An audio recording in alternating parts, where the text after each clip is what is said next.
駅です。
밤이 돼도 꺼지지 않는 도시의 불빛.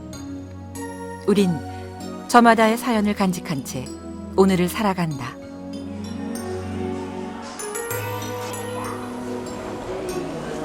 하루 평균 34만 명이 이용하는 대구 지하철. 그중 가장 많은 승객들이 오가는 중앙로역. 이곳을 지나는 많은 사람들은 그날의 참혹함을 알고 있지만 누구도 쉽게 말하지 않는다.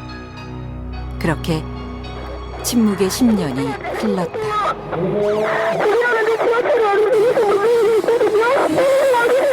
자, 숨을 쉬어야 돼, 숨을. 숨 크게 쉬어. 크게 쉬어. 엄마!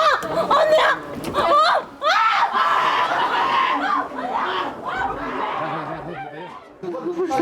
근데 뒤범벅이 됐다는데 어떻게 자네 찾다 못 찾으면 그럼 그만입니까? 사는 사람은 200명도 넘는데.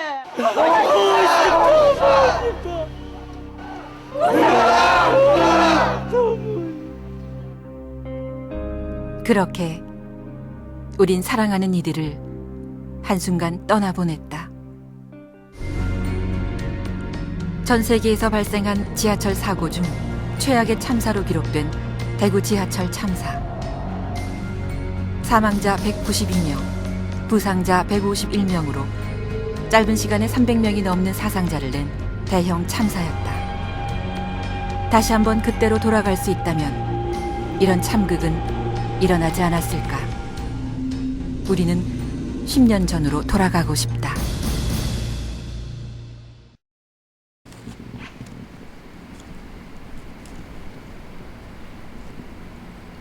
대구 지하철 참사 유가족 전재영 씨. 그는 그날의 사고로 사랑하는 아내와 딸 모두를 잃었다. 주변 사람들은 모두 잊으라 했지만 추운 겨울이 찾아올 때면 가족을 잃은 빈자리는 더욱 커져만 간다. 일상생활 하면서 이런 모습 저런 모습들이 이제 뭐 생각이 나는 거고 뭐 항상 그래 생각은 나는 거죠. 특히 이제 뭐 집사람 같은 경우에는 제일 생각이 많이 날 때가 사실 언젠가 하면은 집사람과 같이 쓰던 물건을 버릴 때 도저히 못 써가지고 뭐 같이 이제 하면 그 집사람이 시집 오면서 사왔던 TV가 더 이상 안 나와가지고 버려야 될 때 그때는 참 물건은 버리는데 진짜 버려야 되느냐 말아야 되느냐 뭐 그런 고민들을 많이 하죠. 주위에는 뭐 안 버리고 뭐 하느냐 뭐 질책을 하지만은 또 내 마음은 안 그러니까는 근데 그게 결국은 버려지더라고요. 그게 그런 이제 마음들이 안타깝죠.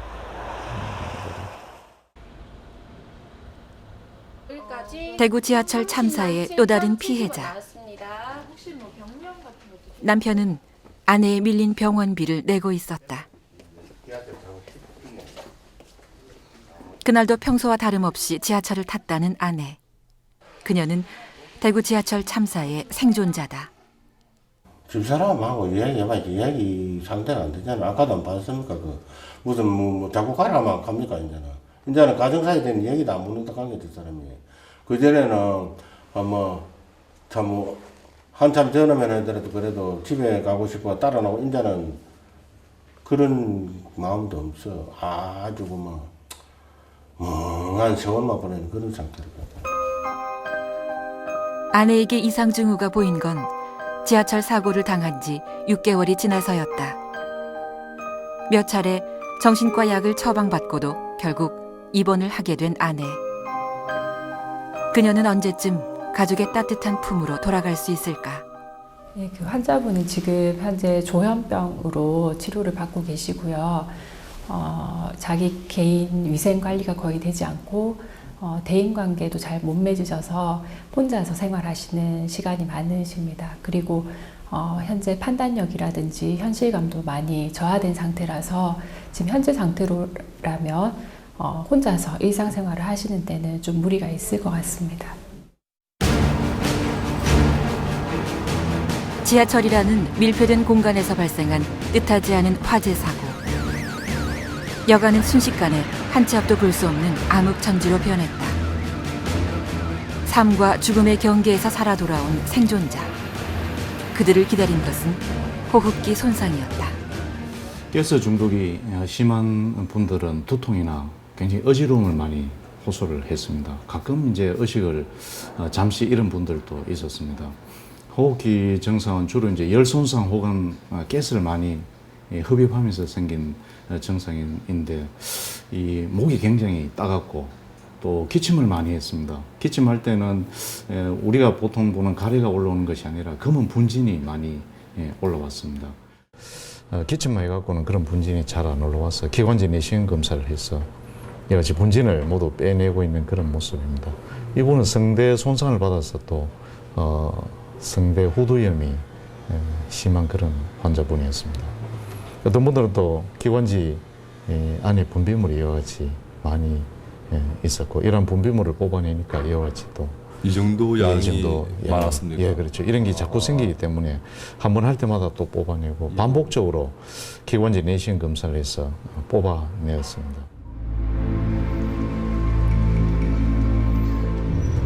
많은 사람들이 우리의 곁을 떠났고 도시는 슬픔에 잠겼다.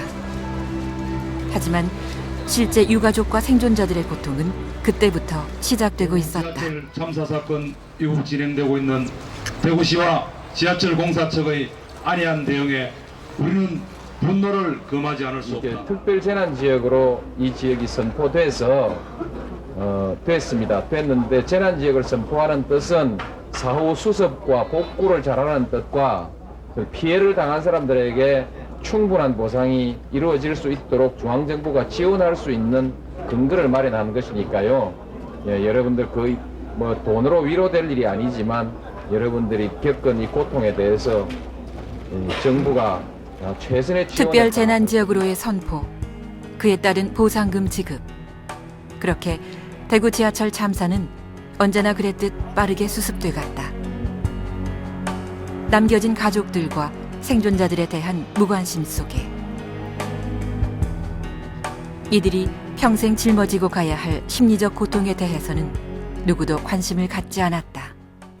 지금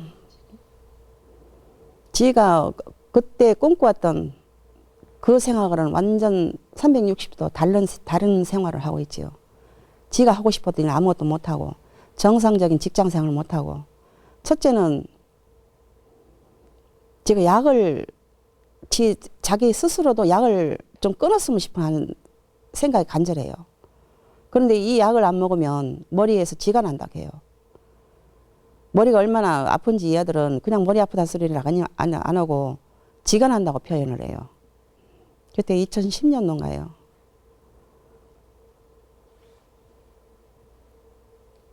한 5개월도 안 된 사이에 자살 시도를 5번을 하더라고요. 뭐 모두가 마음속으로는 이제 딸내미를 생각하고 언니 누나를 생각하지만은 어느 누구도 섣불리 표현을 못하는 거죠. 그냥 슬픈 얼굴, 시무룩한 얼굴, 그런 얼굴로 가족들이 이제 일상이 계속되는 거죠. 누구도 먼저 또 말을 꺼낼 수도 없고, 또 나도 집사람한테 그 이야기를 하면은 또 집사람의 또 이제 눈물을 자아 올리게 하는 거고, 이제 하다 보니까 서로 이제 침묵하게 되는 거죠, 가족들 간에. 밤에 잠을 안 자고 울기도 하고, 그 잠깐 잠이 들면 일어나가지고 물 갖다 방에 갖다 붓기도 하고, 그래 많은 이상한 행동을 많이 했었어요. 하여튼 이렇게 내가 봐도 아우 제가 정상적인 애가 되겠나 이런 생각할 정도로 많이 심각했었어요. 정신적으로. 지금은 밤에 잠을 안 자요. 지금도 밤에 잠을 안 자고 아침 되면 자요.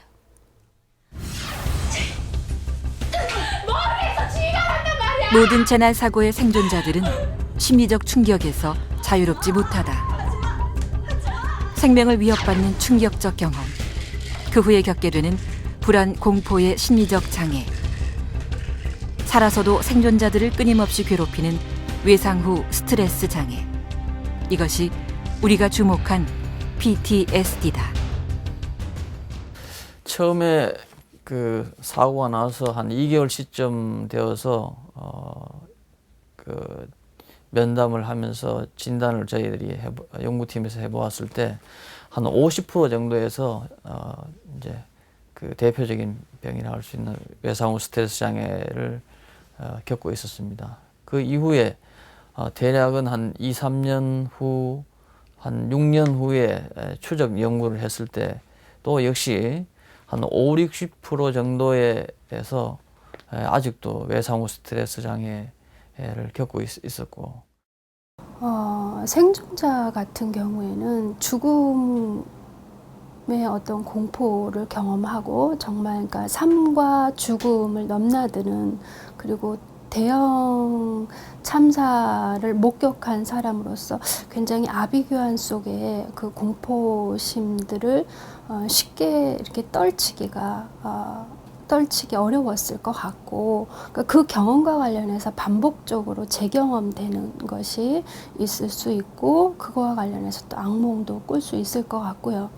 그 경험이 반복적으로 떠오름으로써 우리 그 몸은 그 기억과 함께 몸이 기억하기 때문에 정서적으로 과각성이 돼서 자율신경계가 많이 흥분이 되는 그런 상태, 정서적으로 불안정한 상태를 경험을 할 수가 있고, 그런 것들이 지속이 되다 보면 나중에는 소진 상태, 그래서 정서적으로 둔마되는 상태가 일어날 수가 있고, 그러니까 이렇게 심신의 어떤 변화로 인해서 일상생활이 어려워지게 된다면 점차적으로 사회적 상황을 피하게 되고 혼자 있으면서 고립적인 생활을 할 수가 있겠고요. 이거는 이제 전형적인 외상후 스트레스 장애에 해당하는 그런 증상이라고 볼 수 있는데, 생존자 중에 일부는 그런 경험을 충분히 할 수 있지 않을까 생각이 됩니다. 2003년 이후 그들의 보이지 않는 고통은 끔찍하고 집요하게 계속되고 있습니다. 생과 사의 갈림길, 가족의 상실, 그 속에서 살아나왔지만 그것은 또 다른 시작이었는데요. 누구나 한 번쯤 경험하게 되는 충격들은 신체적으로, 정신적으로 우리의 삶의 생채기를 남기게 됩니다. 이것이 우리가 그들의 고통에 주목해야 하는 이유입니다.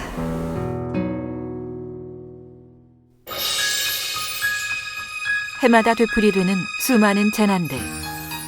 그 속에서도 생명의 끈을 놓지 않으려는 이들은 존재한다. 인간에게 닥친 예기치 못한 재앙. 육체적 치료와 정신적 고통에서 벗어날 수 있도록 돕는 사회적 시스템이 절실해지고 있다. 특히 2003년에 발생한 대구 지하철 참사는 국가재난관리 시스템의 취약점을 여과 없이 보여줬다. 책임이란 문제에서 보면 결국에는 컨트롤 타워가 좀 필요할 것 같습니다.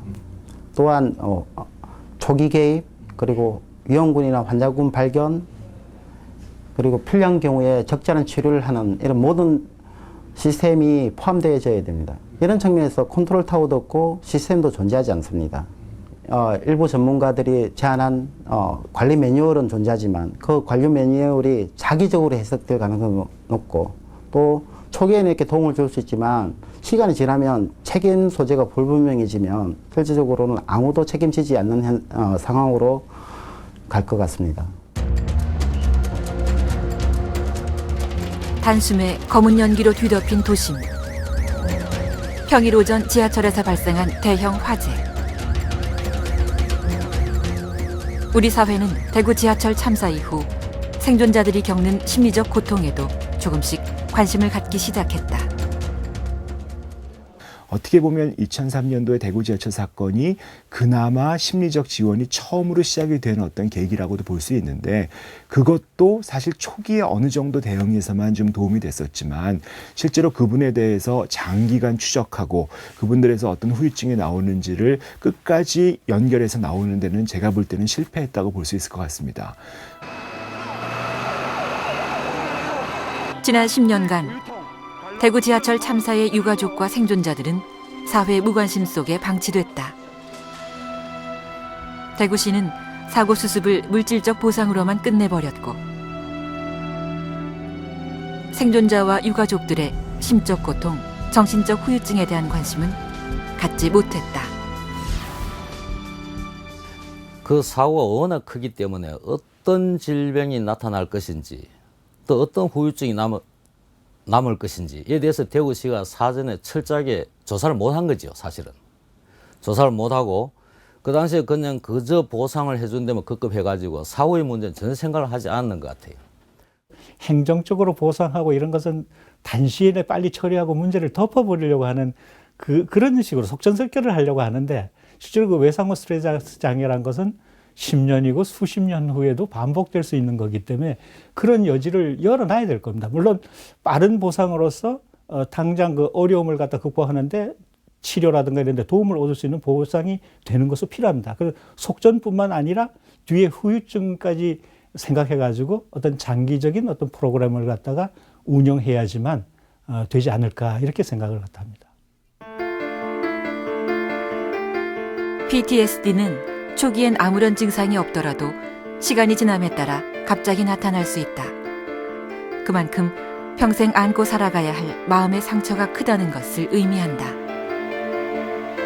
그들의 정신적 고통을 덜어줄 심리치료에 대한 이해와 관심.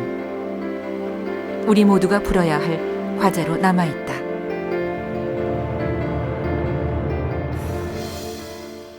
하지만 눈에 보이지 않는 가치들, 쉽게 얘기하면 인생을 살면서 가장 중요한 것이 정신인데, 정신에 병이 들고 정신에 어려움이 생긴 것 자체, 또 심리적인 고통을 받는 것 자체에 대해서는 그것은 사진을 찍어도 나오지 않고 검사를 해도 나오지 않는다기 때문에 어떻게 보면 좀 꾀병이 아니냐, 이런 식으로 보는 시각들이 있습니다.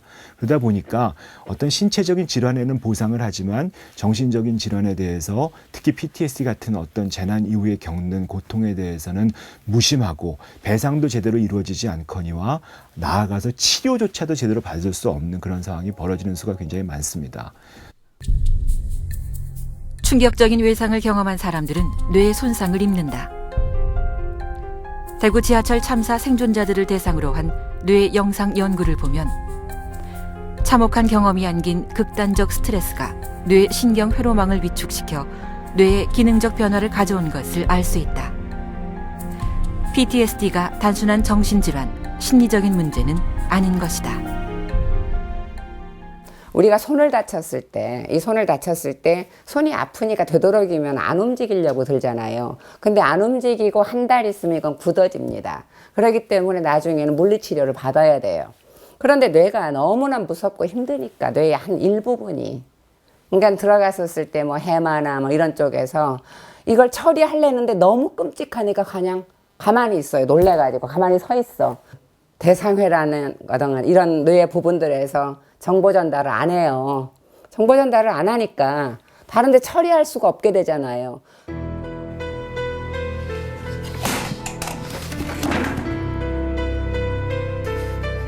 불안한 심리가 표출된 이상 행동.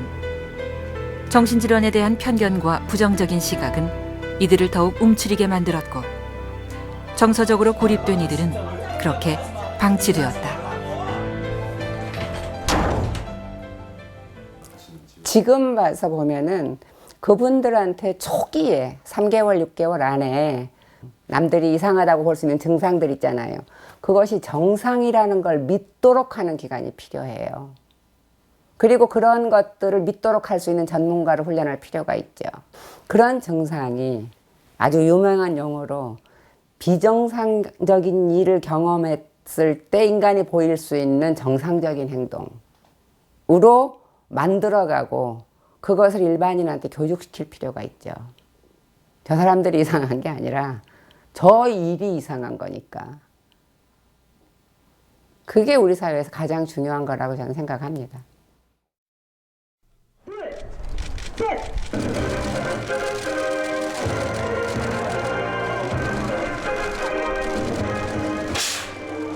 지난해 10월 광주에서는 전국 최초로 정신건강 트라우마 센터가 문을 열었다.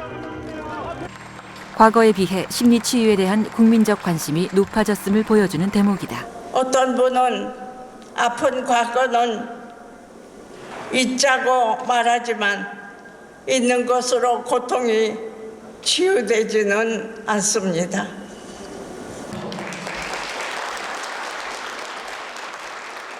우리가 국가로부터 고문을 당하든가 아니면 재난을 겪던가 대구 지하철 같은 그런 사고를 겪고 나서 그분들이 정신적 후유증에 시달리게 됩니다.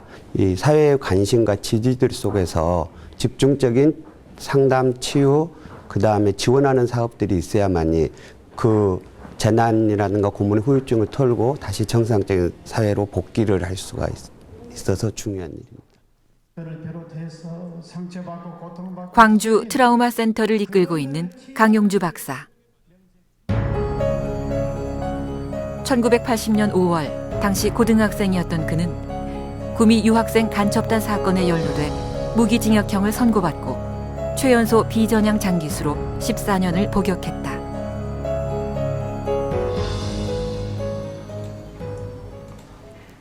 그로부터 약 12년 후 그는 자신과 같은 국가폭력 피해자들의 심리 치유를 돕는 제2의 삶을 살고 있다. 이런 재난을 겪든가 고문을 당하든가 우리 대구 지하철 참사 같은 부분을 겪었을 때 그분들이 처음에는 그런 트라우마의 희생자죠. 고문의 희생자고 피해자로. 그래서 빅팀으로서 존재를 하지만 그것을 극복하고 그 일상성을 회복하는 과정에서 그냥 희생자로 머무는 게 아니라 생존자, 서바이벌로 더 발전을 하는 거고요.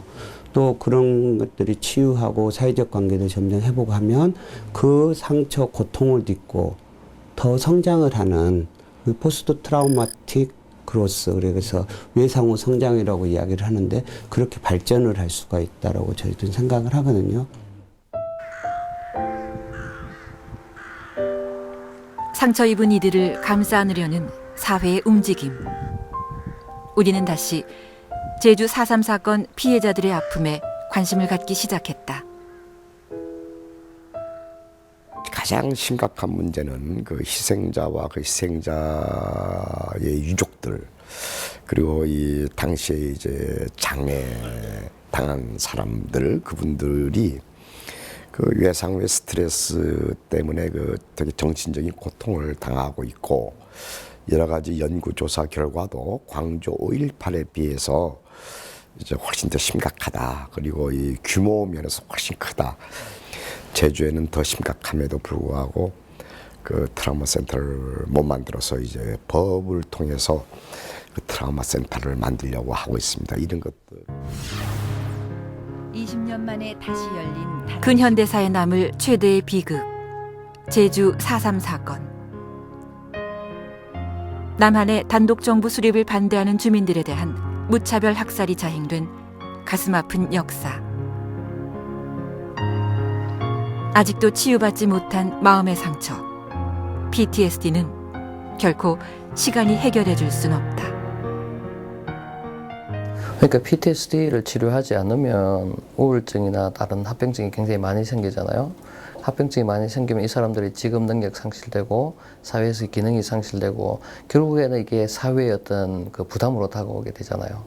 국가적인 재난에 의해 가지고 피해를 입은 사람들이니까 특히 초기에 빨리 대응을 못 해주고 초기에 치료적인 개입을 못 해줘서 온 후유증이니까 더욱더 국가가 책임져야 되는 게 당연하고.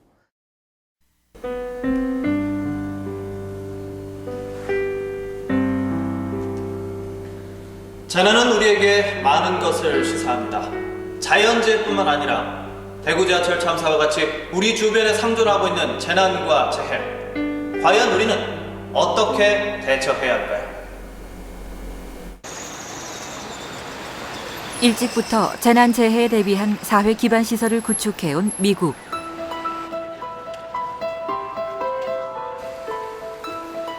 도시가 발달할수록 예측하기 힘든 위험들은 보다 견고한 사회 안전망을 필요로 해왔다.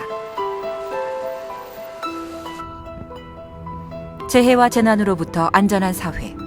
우리는 무엇을 어떻게 준비해야 하는 걸까? 미국 동북부 버몬트주. 미국 재향군인회 국립 PTSD 센터의 매튜 프리드먼 박사를 찾았다. I'm not a very good keyboarder.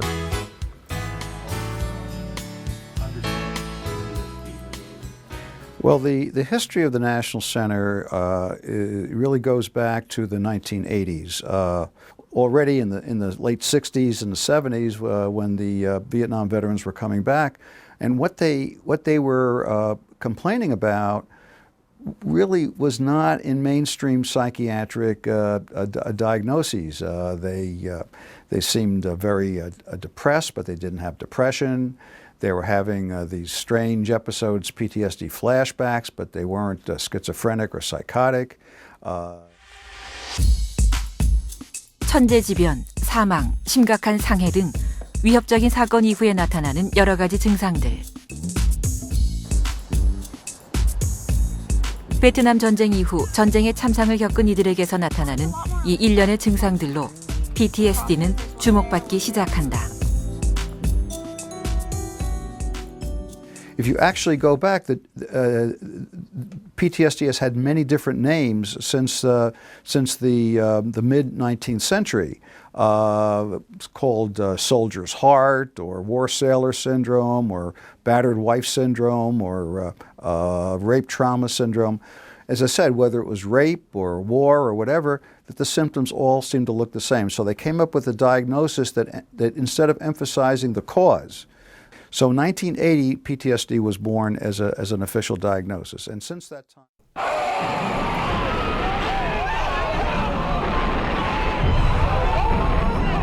2001년 전 세계를 경악하게 만든 9.11 테러. 3,000명에 가까운 무고한 생명을 앗아간 이날의 공포와 충격은 모두에게 결코 잊을 수 없는 상처로 남았다. Prior to 9/11, except for in the minds of some people, the whole PTSD field was primarily a clinical activity.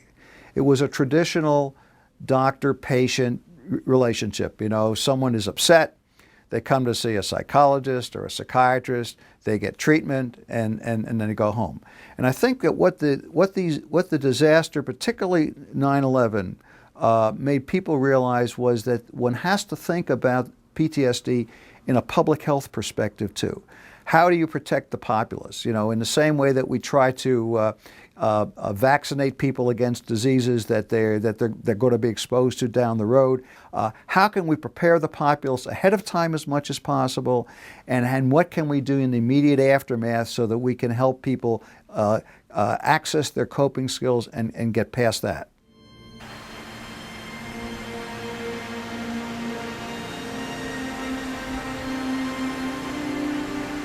폐허를 딛고 일어선 그라운드 제로.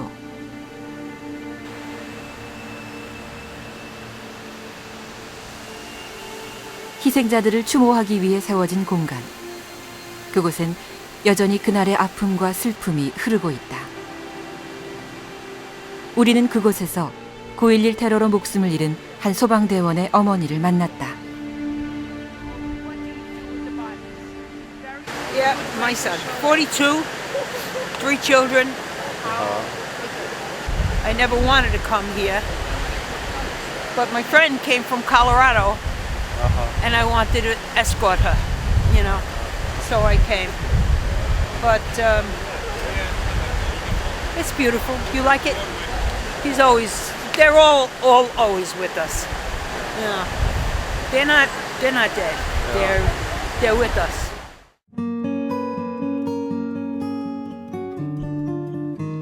(9.11) 테러 이후 미국에서는 많은 것이 바뀌었다. 다양한 재난 유형에 대한 연구가 시작됐고 외상 후 스트레스 장애를 경험한 이들의 심리적, 정신적 충격에도 관심을 갖게 된 것. 그리고 사회와 국가가 나서 이들의 치유를 도왔다. 이런 대응 방식은 재난을 대비해온 국가들에게 많은 시사점을 남긴다. If the traumatic stress is overwhelming, you know, having PTSD is not surprising, and more importantly, it's treatable. We're trying to destigmatize it, trying to point out that it takes strength to understand that you're not at the top of your game and that you can be at the top of your game if you come in for treatment.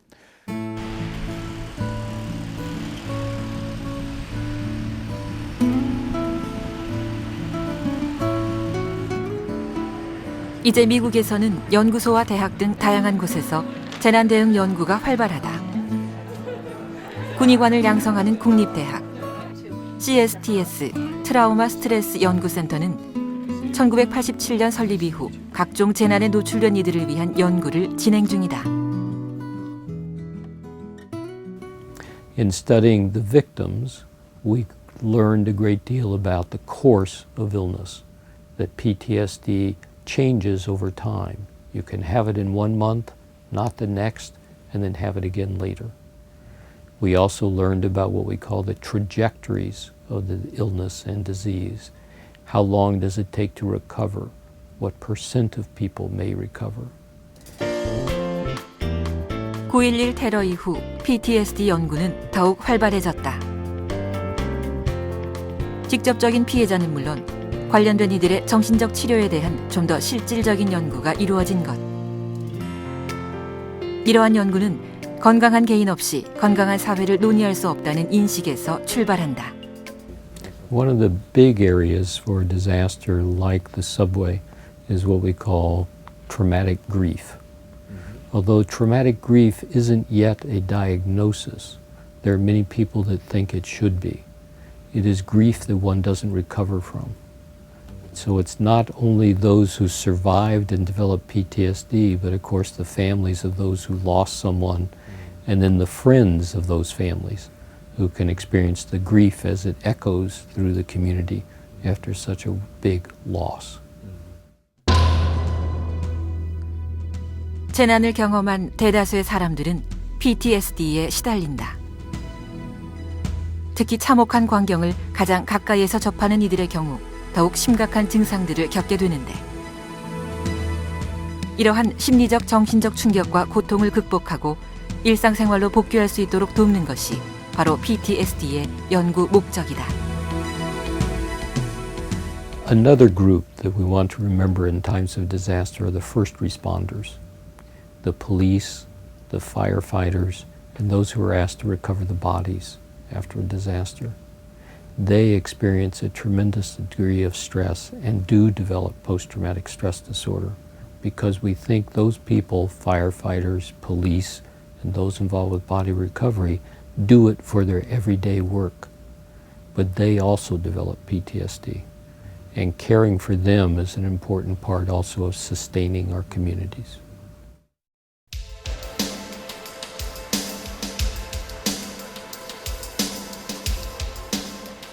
재난은 언제 어떤 형태로 발생할지 예측할 수 없다. 그렇기 때문에 과거와 같은 단편적인 대처 방식으로는 충격을 딛고 일상으로 돌아가기 어렵다. PTSD를 겪는 이들을 위한 심리적 응급 처치가 필요한 이유가 바로 여기에 있다.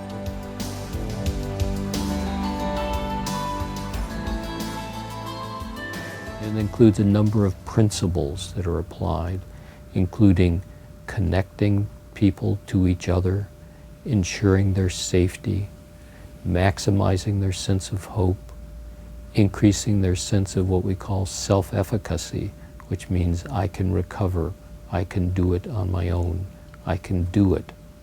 I won't, in fact, fall by the wayside. 일본 최대의 항구 도시 고베. 개항 이후 서양의 문물을 적극적으로 받아들여 빠른 근대화를 이뤄낸 국제도시 고베는 1995년 1월 일본 효고현에서 발생한 남부 지진으로 한순간 무너지고 만다. 私が住んでたところは、神戸市の中央区、山の方なんです。ここ海ですけれども、山の方の背の高いマンションの13階に住んでて、揺れは飛行機が落ちたのかなっていうぐらい、もうマンションそのものがすごい揺れてました。でも中の建物の中はもう火災家の道具冷蔵庫ですとかタンスですとかがもう全部バタンバタン倒れて、私の体の上にタンスが落ちてきたような状況でしたね。であと真っ暗で5時47分ぐらいでしたか、真っ暗だったので外マンションの高台ですから見たらもう少し西の方は日がこう見えたり火事ですね、そういう状況でしたねその当時。 6,300여 명의 사망자와 20만 명에 이르는 이재민이 발생한 한신 아와지 대지진. 당시 체계적인 재난 대응 시스템을 갖추지 못했던 일본은 진도 7.2의 강진 앞에서 속수무책일 수밖에 없었다. 지진이 휩쓸고 지나간 자리에 다시 세워진 도시. 고베는 어떻게 일어설 수 있었을까? 네, 고베시의 경우는 그 지방 정부와 시민들의 대응 방식이 아주 좀 다른 지역하고 좀 다르다고 생각을 합니다.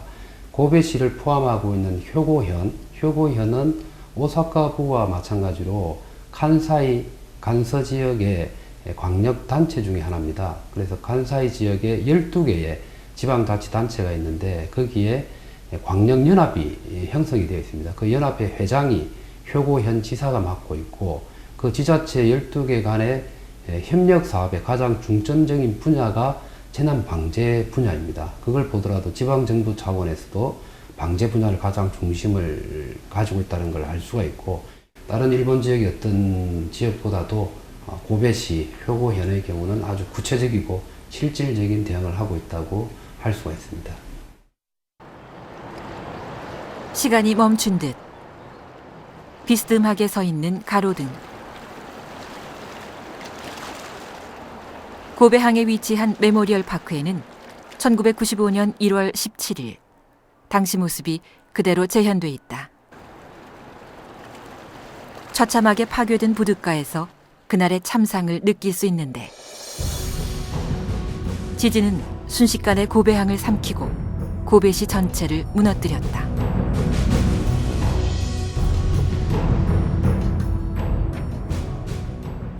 사상 최대의 지진을 겪은 일본은 재난 관리에 있어 시설 복구보다 예방이 중요하다는 것을 깨달았다. 그날의 경험을 되살려 더 나은 미래를 만들고자 문을 연 인간과 방제 미래센터. 이곳에서는 언제 일어날지 모르는 재난에 대비해 방제 교육과 체험을 실시하고 있다. 一番、東日本大震災が起こるまでは、阪神大震災、一度に6000人余りの被害を出した災害というのは日本ではここ戦争以外では起こっておりませんでしたので、その教訓をいかに後世に伝えるかもってですね、ちょっと繰り返しになってしまうんですけども、いかに被害を少なくできるか、災害を止めることは人間の力ではできませんから、いかに被害を軽減できるかということが目的ですので、唯一というか、こういう箱物、もちろん消防署とかでも防災訓練とかはされますが、阪神大震災の追体験もしていただき、そういう阪神大震災での阪神・淡路大震災でのどうですかね、そのものも展示しながらですね、見せてるというのはもう唯一はこのセンターだけで。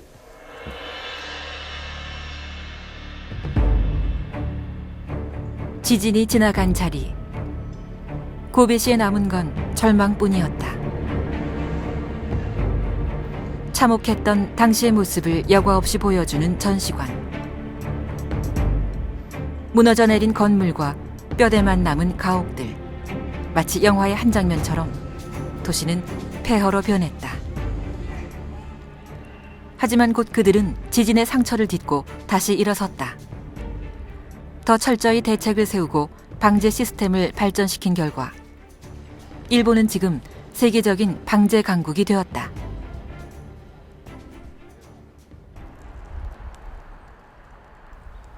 재난 예방 교육과 더불어 일본이 심혈을 기울인 것은 바로 피해자들의 상처를 돌보는 일이었다. 2004년 문을 연 마음의 케어 센터. 그들이 마음의 치유에 주목한 이유는 무엇일까? それはですね、やっぱりひどい体験をするといろんな影響を引きずる人たちがいます。多くの人たちっていうのは自然に回復していけるんだけども、一部の方はやっぱり回復ができなくなってしまって、例えば PTSD といわれる病気になったりとかですね、うつ病になったりとか、あるいはアルコール依存になったりとか、いろんなその、精神的な問題に発展することがあります。ですからやっぱりケアや治療をしていかなきゃいけないということが、あると思います。それともう一つの理由は被害者や被災者っていうのは自分からケアを受けることはまずないんです。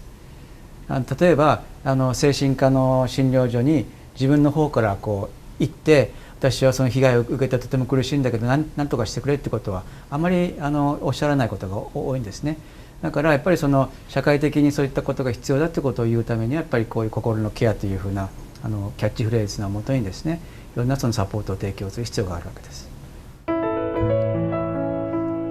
이곳에서는 재난 피해자에 대한 심리 지원뿐 아니라 가정폭력, 성폭력, 학대 등 일상에서 생길 수 있는 다양한 문제들에 대한 심리 치료를 지원하고 있다.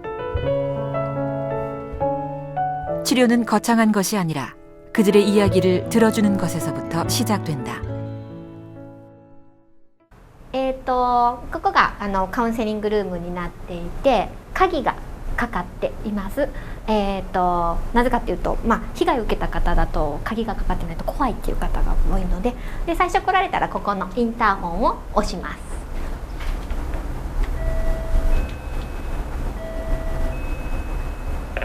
はい、相談室です。すいません、今日相談の長岡です。はい、お待ちください。はい。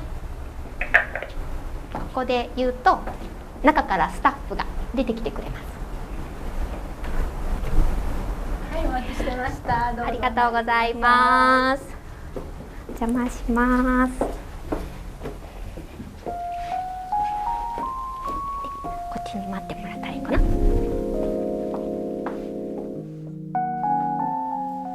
곳곳에서 세심한 배려를 느낄 수 있는 마음의 케어 센터. 이곳을 찾는 이들은 독립된 공간에서 자신이 원하는 방법으로 치료를 받는다. 隣に附属診療所、病院があるんですけれども、病院で治療を受けるのか、それとも違う病院をご紹介するのか、もしくは違う施設を紹介するのか、その方によって違うんですけれども、どこに行くのがいいかっていうふうなあたりで次につなぎます。 전문적인 치료가 필요한 이들을 위해 센터 바로 옆에 부속 진료소가 운영되고 있는데 이곳에서는 심리 치료나 약물 처방과 같은 좀 더 체계적인 도움을 받을 수 있다. 診療については、要するにそのトラウマを受けて PTSD になった人たちの治療を主にしてるんですけれども、主に2つの治療法を選択しています。一つは薬物療法です。それは医師が処方するわけですけども、抗うつ剤といわれるものを主に使った治療をします。でもう一つはそのカウンセリングで PTSD に有効な治療法っていうのは、認知行動療法 CBT と言われるものが有効性が証明されているので、それを主に提供します。もちろん普通のカウンセリングとかですね、子どもの場合であればプレイセラピーとかそういったその臨床心理士がやるような治療も当然提供しています。 이곳 센터에서만 만날 수 있는 특별한 공간, 바로 아이들을 위한 치료실이다.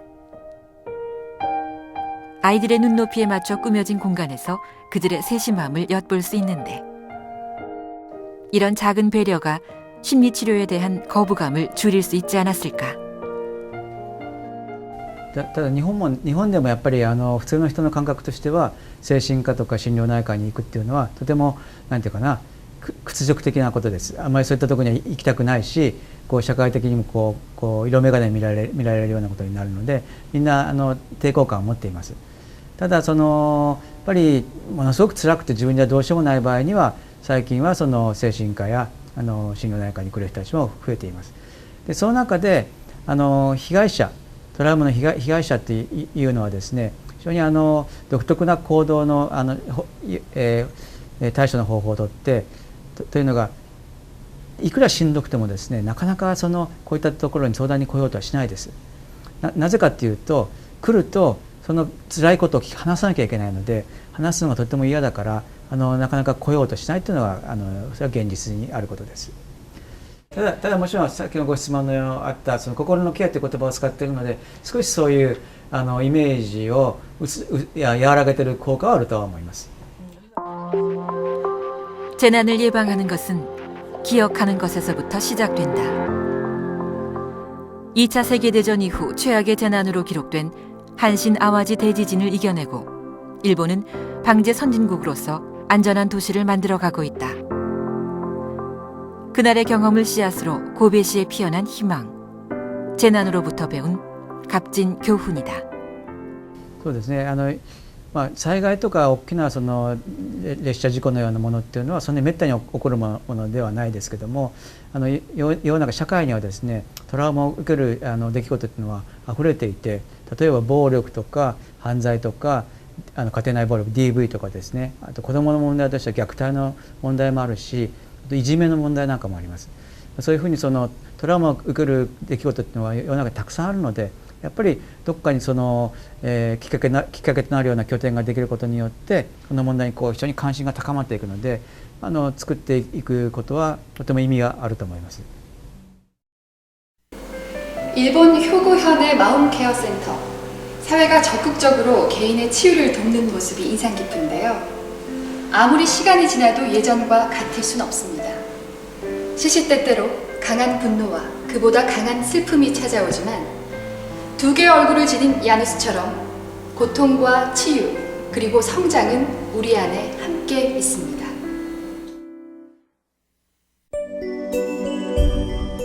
다양한 사람들이 살아가는 세상. 세상을 살아가는 모습과 방식은 저마다 다르다. 고통에 대처하는 자세도 마찬가지. 지우고 싶고 숨기고 싶은 기억을 받아들이고 살아가느냐, 혹은 그렇지 않느냐는 이후 개인의 삶을 바꿔놓기도 한다. 우리가 보면은 사람이 현재가 있기 위해서는 갖고 온 어떤 생물학적 특징, 유전적 특징 이런 거 있습니다. 그래서 중심적인 개념은 우리가 그런 스트레스 상황을 직면해가지고도 우리가 반응을 유연하게 하고 고통스러운 이런 정서 경험으로부터 정상으로 이렇게 빨리 회복할 수 있는 그런 특징을 갖다 우리가 회복 탄력성 또는 이렇게 이제 얘기를 합니다. 거기에 이제 실제로 외상후 성장이라는 것의 기본은 사실 그분이 가진 자원을 통해서 일어나는 것이 틀림없습니다만, 그 자원이라는 것이 충분히 개발이 가능하거든요. 누군가의 어떤 도움이라든지 아니면은 내가 좀 안정이 되어 있다든지 정서적으로 좀 편안하다든지 하는 것들, 그다음에 외부에서 어떤 자원을 제공해 주는 것에 의해서도 그 자원이 더 커질 수 있는 것이 사실입니다. 그렇기 때문에 그런 자원 증진 프로그램을 좀 제공을 받을 수 있었다고 하면 사실은 병에서 외상후 성장으로의 어떤 변화 같은 것도 있었을 개연성은 충분히 있다라고 볼 수 있을 것 같습니다. 10년이 지났다. 그날 이후 아버지의 시간도 함께 멈췄다. 지금의 일상으로 돌아오기까지 아무리 시간이 흘러도 슬픔은 남는다. 많은 사람들이 잊어라, 이제는 잊고 좀 편하게 살아라, 그 슬픔을 내려놓고 그렇게 이야기한 나는 이제 그분들의 의미를 나는 그렇게 생각합니다. 지영이가 내 딸로 있었다는 그 사실 자체를 깡그리 잊으라는 건 아니에요. 그걸 잊는다고 할 것 같으면 금수보다 못하죠. 다만 그 아픈 슬픔을 이제는 내려놓고 평상의 마음을 가져라, 돌아가라 하는 이제 이야기로, 고마운 이야기로 듣습니다. 듣는데 이제 놀고 25년간 애지중지 키운 딸이었다. 눈에 넣어도 아프지 않을 예쁘고 밝은 아이. 모두에게 사랑받던 딸을 대구 지하철 참사로 잃었다.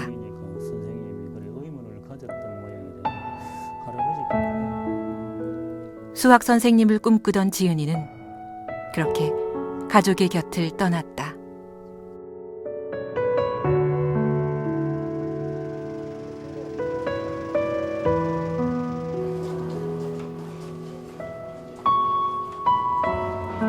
말 못할 슬픔을 뒤로하고 사고 수습에 나서야 했던 아버지.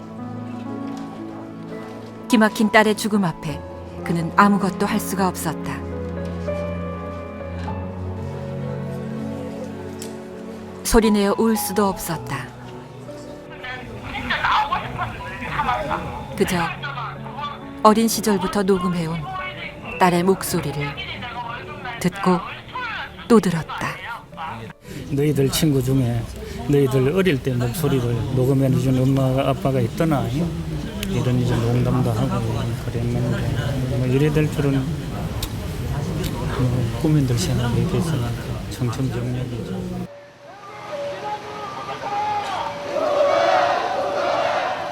가까운 이의 죽음을 누군들 담담하게 받아들일 수 있을까?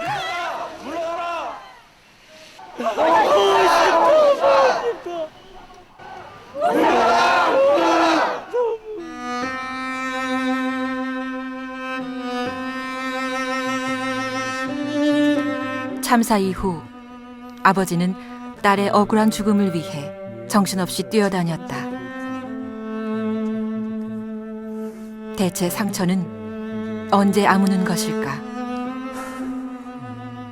딸이 그리워질 때면 아버지는 손때 묻은 녹음 테이프를 꺼내든다. 그래도 이제 부모가 자식을 사랑하는 이제 애정을 담은 거라고 생각되거든요. 결혼식 할 때 이걸 어떻게 이제 정리를 해가지고 이제 애한테 건넬 것 같으면은 이 세상에 그 많은 사람들이 갖지 못하는 어버이로부터 받은 값진 선물이 안 되겠나 하는 생각을 갖고 했는데 줄 사람이 없습니다. 예, 줄 사람이 먼저 가버리니까요. 줄 사람이.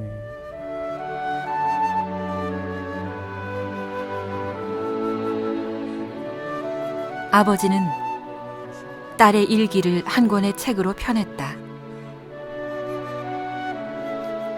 일기장에는 순수하고 사랑스러웠던 딸의 모습이 그대로 담겨 있다.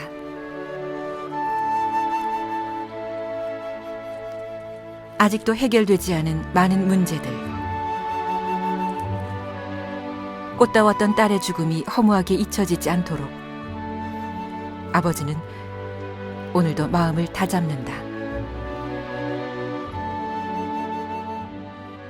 이 PTG를 경험하기 위해서는 사실은 그 선행 조건이 고통을 경험할 수 있어야 됩니다.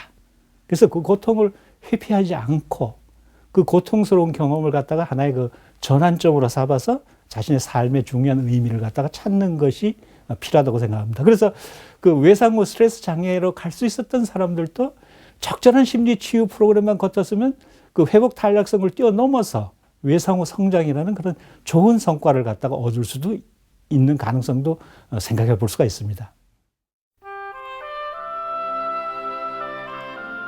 고통을 이겨내고 삶의 의미를 찾은 또 한 사람. 그는 지난해 평생의 반려자를 만나 행복한 가정을 꾸렸다. 잊을 수 없는 그날의 끔찍한 기억. 아픈 기억을 딛고 일어서기까지 그 과정이 쉽지만은 않았다. 학교 졸업하고 이제 먹고 살려고 이제 서울에 갔어요.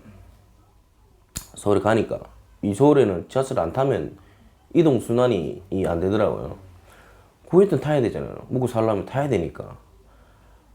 그래가 타기 시작했는데 뭐 그냥 타다 보니 괜찮더라고요. 처음에는 이제 좀 힘들었어요. 예, 타기에는 거부감이 좀 많고 그랬는데 뭐 타다 보니 괜찮더라고요. 예. 근데 한 번씩 이제 대구에 와갖고 이제 중앙역을 한번 가보면 이제 그의 공포가 조금씩 있긴 있어요. 아직까지는. 자신이 처한 상황을 담담히 받아들이고 사회로 나오기까지 그의 뒤에는 든든한 버팀목이 돼준 부모님이 있었다. 누구든 살다 보면 겪게 되는 몸과 마음의 상처. 그 상처를 마주보고 긍정적으로 나아가라고 그는 조언한다. 그 힘든 것도 내가 겪어야 한 그런 짐이니까 그냥 막연하게 있는 것보다는 내가 어떻게 해서 이걸 이겨낼 수 있는 방법이 안에 없겠나 그렇게 생각하셔갖고 거기에 대해서 앞으로 나가면 안 이기겠나 그래가 이제 이 세상 사는 거를 좀 활발하게 그렇게 하면 안 낫겠나. 그리고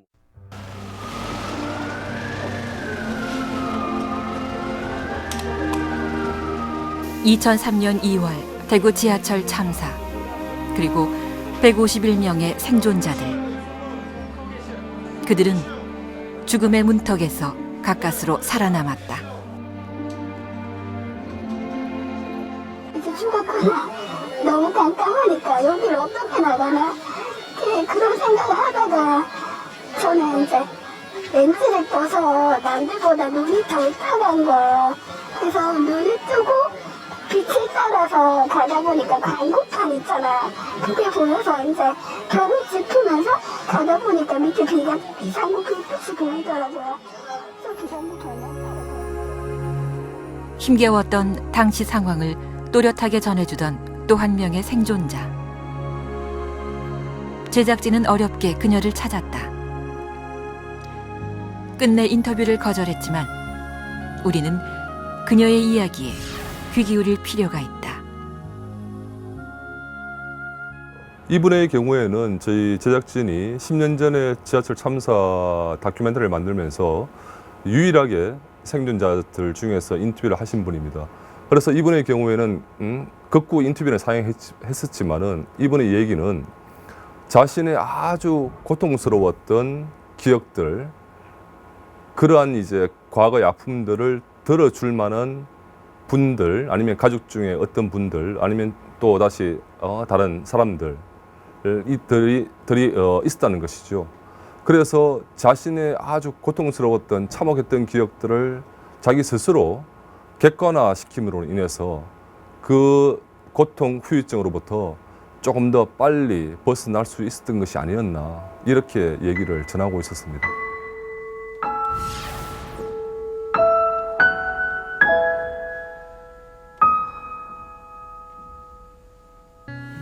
사회로부터 치유받고 위로받아야 할 이들이 스스로의 힘으로 성장하기까지 그 과정이 어떠했을지 짐작해봅니다. 이들의 몸과 마음을 돌보는 일에 우리 사회는 너무 인색했던 것은 아닐까요? 과거를 반성하고 치유책을 마련하지 못한 상황에서 사망자 유가족과 생존자들의 이야기를 다시 꺼낸다는 건 쉽지 않았습니다. 하지만 10년이 지난 지금에도 끝나지 않은 이야기를 우리 사회는 분명 매듭 지어야 합니다.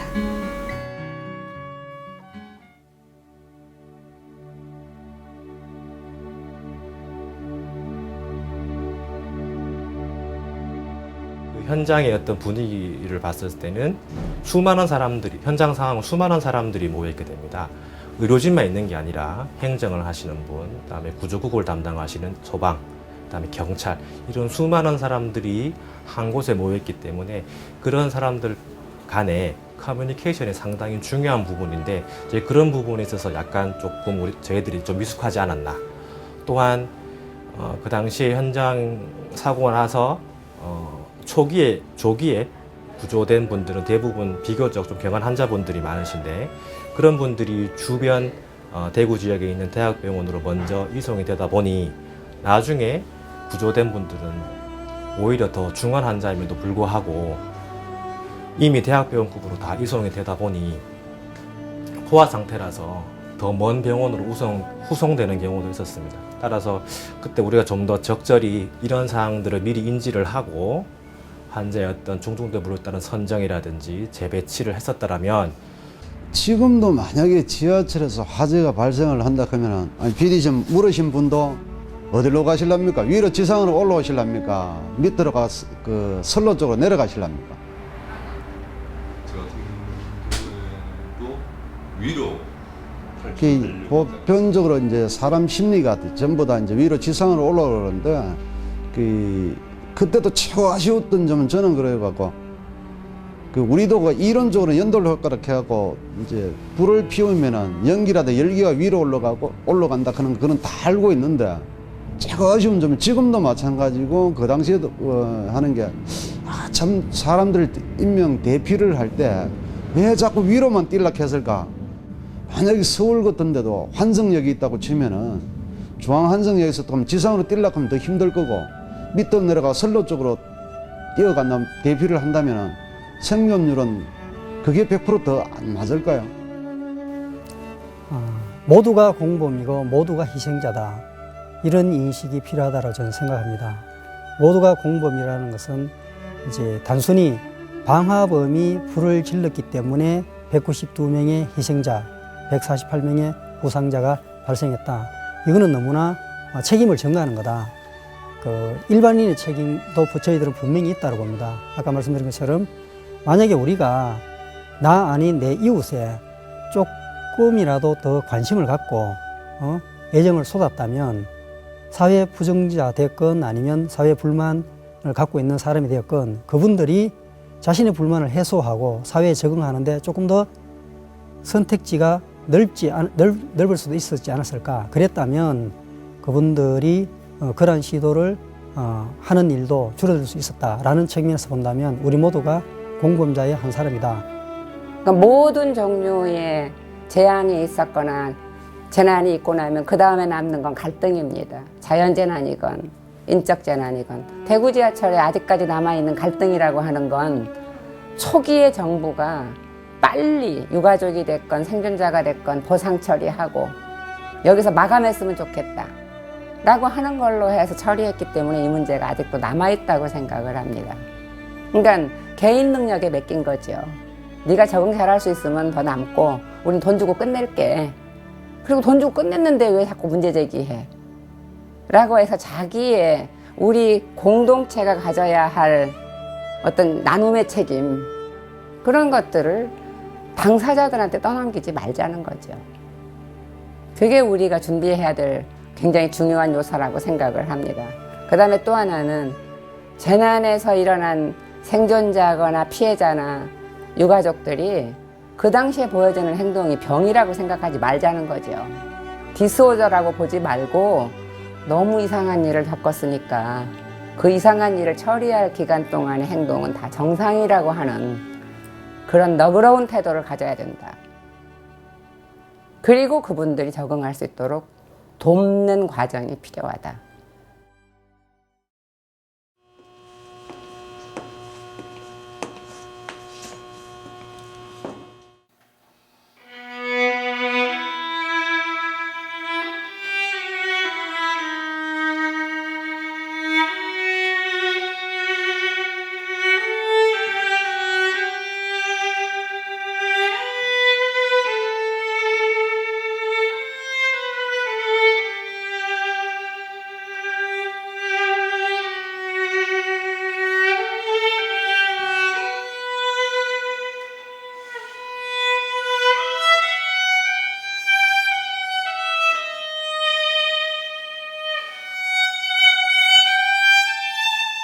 보상하고 끝나겠다는 거는 모든 재난 피해자를 문재인으로 만들어서 끝내겠다는 거죠. 돈 주고 끝내겠다.